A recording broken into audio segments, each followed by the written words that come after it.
নমস্কার। ডায়াবেটিসে কি খাবেন না খাবেন এগুলো নিয়ে আমি অনেক আপনাদের সাথে আলোচনা করেছি যে কি কি খাওয়া উচিত কি কি খাওয়া উচিত না, এটা আমি ডেসক্রিপশানে দিয়ে রেখেছি। আজকে আমি আপনাদের ট্রিটমেন্ট নিয়ে কিছু আলোচনা করব। অনেকেই আছেন ডায়াবেটিসের ওষুধ খান, অনেকে ইনসুলিন নেন। এখন ত্রিপুরার মানুষ বলুন, কলকাতার মানুষ বলুন, বা আমাদের ইন্ডিয়ার মানুষ বলুন, ইন্ডিয়াকে ডায়াবেটিক ক্যাপিটাল বলা হয় সারা ওয়ার্ল্ডে, মানে সারা বিশ্বে আমাদের ইন্ডিয়াকে, ভারতকে বলছে ডায়াবেটিসের রাজ্য। মানে এত পরিমাণ ডায়াবেটিক রোগী আমাদের ইন্ডিয়াতে আছে। এর মূল কারণ হচ্ছে খাওয়া দাওয়া। খাওয়া দাওয়া নিয়ে আলোচনা করেছি, আজকে আমি ট্রিটমেন্ট নিয়ে বলবো। অনেকে ইনসুলিন নেন, অনেকে ট্যাবলেট খান, ঠিক আছে। এখন কারা ইনসুলিন নেবেন, কারা ট্যাবলেট খাবেন, এটা নিয়ে আমি আজকে আপনাদের বলবো।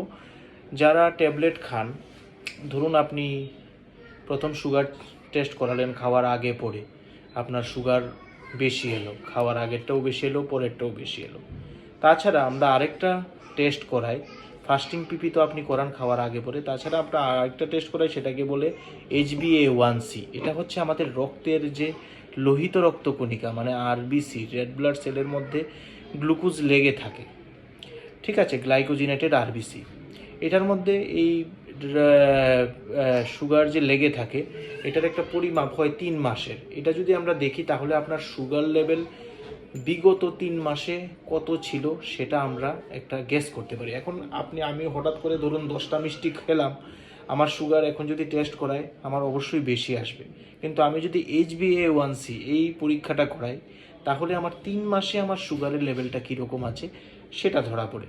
তো সেটার লেভেল নর্মালি 6.5 থেকে কম থাকে।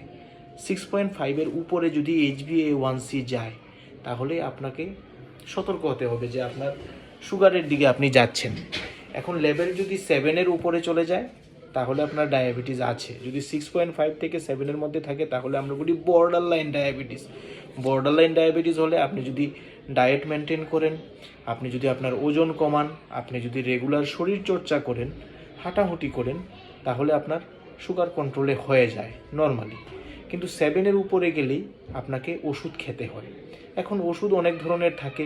বেশিরভাগ মানুষ, গ্রামের গরিব মানুষরা, গ্লাইকোমেট জিপি এই ব্র্যান্ড নামে আসে, গ্লিমেপিরাইড আর মেটফরমিনের কম্বিনেশন, এই ওষুধগুলো খান। তবে এই ওষুধগুলো সস্তা ঠিকই, কিন্তু এই ওষুধগুলোর অনেক সাইড ইফেক্টস আছে। যেমন এই ওষুধগুলো খেলে আপনার ওজন বাড়ে। তাছাড়া এই ওষুধগুলো খেলে শুধু সুগার কন্ট্রোল হয়, কিন্তু আমাদের হার্ট, কিডনি ওইসবে কোনো সাহায্য করে না।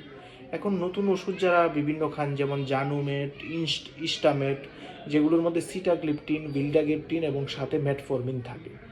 মেটফরমিন আমাদের শরীরের ইনসুলিন সেন্সিটিভিটি বাড়ায়। এটা সব ডায়াবেটিক রুগীকেই অলমোস্ট দেওয়া হয় যারা ট্যাবলেট খায়। কিন্তু সিটাগ্লিপটিন, ভিল্ডাগ্লিপটিন, মানে জানুমেট, ইস্টামেট, এই যে ওষুধগুলো আছে, এই ওষুধগুলো আমাদের সুগার কন্ট্রোলের সাথে আমাদের কিডনি, হার্ট এই জিনিসগুলোকেও বাঁচায়। তাই এই ওষুধগুলো তুলনামূলকভাবে ওই গ্লাইকোমেট জিপি থেকে অনেকটা বেটার।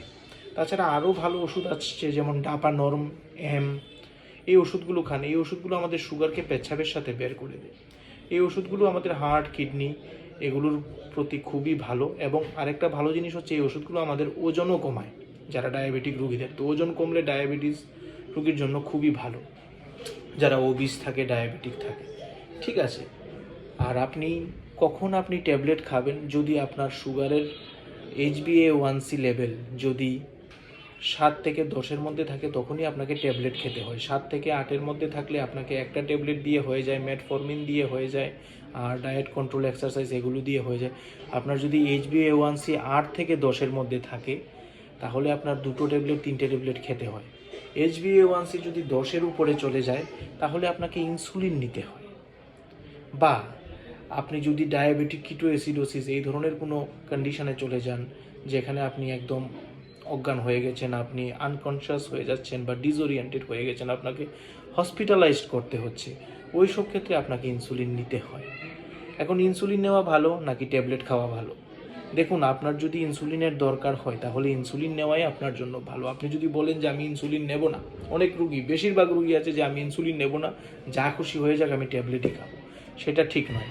আপনার যদি HbA1c 10-এর উপরে চলে যায়, বা আপনার যদি বিভিন্ন অসুবিধা হয়, যেখানে ডাক্তারবাবু আপনাকে বলছে যে আপনি ইনসুলিন নেন তাহলে আপনাকে নিতে হয়। ইনসুলিনও অনেক ধরনের হয়, একটা হচ্ছে লং অ্যাক্টিং ইনসুলিন যেটা আমরা রাতে দেই, ল্যান্টাস এইসব নামে আসে, এগুলো আমরা দিই। এটা আপনার ওভারঅল বডির সুগারকে একটা বেসলাইন হিসাবে মেনটেন করে। আরেকটা হয় রেগুলার ইনসুলিন যেটা আপনি জাস্ট খাওয়ার 15 থেকে 30 মিনিট আগে নেন।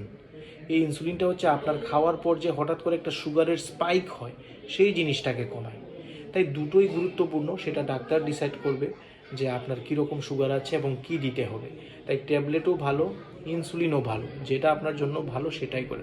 অনেকে আছেন সুগার হলে বলে ডাক্তারবাবু করলার জুস খাওয়া ভালো, জামের জুস খাওয়া ভালো, তাহলে সুগার ঠিক হয়ে যায়, আমি এই বনাজি ওষুধ খাচ্ছি, ওই বনাজি ওষুধ খাচ্ছি।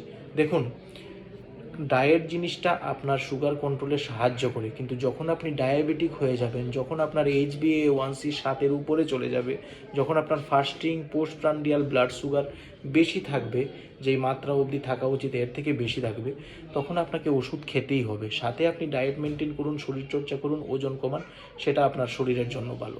তাছাড়া ডায়াবেটিক রোগীদের হাইপার কোলেস্টেরলেমিয়ার একটা সমস্যা থাকে, মানে কোলেস্টেরল বেশি থাকে বা কোলেস্টেরলের মাত্রা সবসময় খারাপ দিকে যাওয়ার সমস্যা থাকে। তাই ডায়াবেটিস রুগীকে কোলেস্টেরল কম করারও ওষুধ দেওয়া হয়। আমি যদি ডায়াবেটিসের রুগী না হই, আমার যদি কোলেস্টেরল লেভেল যদি 150-এর যদি নিচে থাকা উচিত, আর আপনি যদি ডায়াবেটিক হন, তাহলে আপনার কোলেস্টেরলের লেভেল, LDL কোলেস্টেরল লেভেল 110-এর কম থাকা উচিত।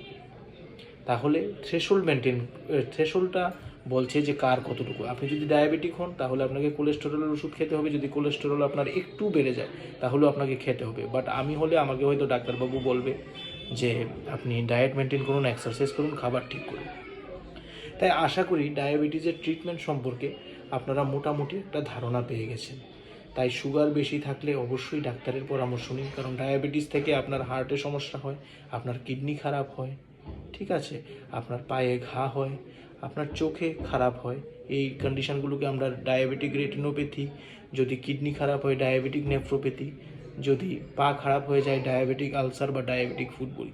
ডায়াবেটিস হচ্ছে একটা খুবই খারাপ রোগ। তাই এই বিষয়ে সচেতন হওয়া খুব জরুরি এবং রুগীদের তো খুবই জরুরি। তাই এই ধরনের যদি কোনো প্রশ্ন থাকে ডায়াবেটিস সম্পর্কে, আপনারা আমাকে কমেন্ট করুন, আমি অবশ্যই এর উত্তর দেব। এবং সবাই ভালো থাকবেন, সুস্থ থাকবেন, নিজের আপনজনকে ভিডিওটি শেয়ার করবেন যাতে তারা দেখেও উপকৃত হতে পারে। নমস্কার।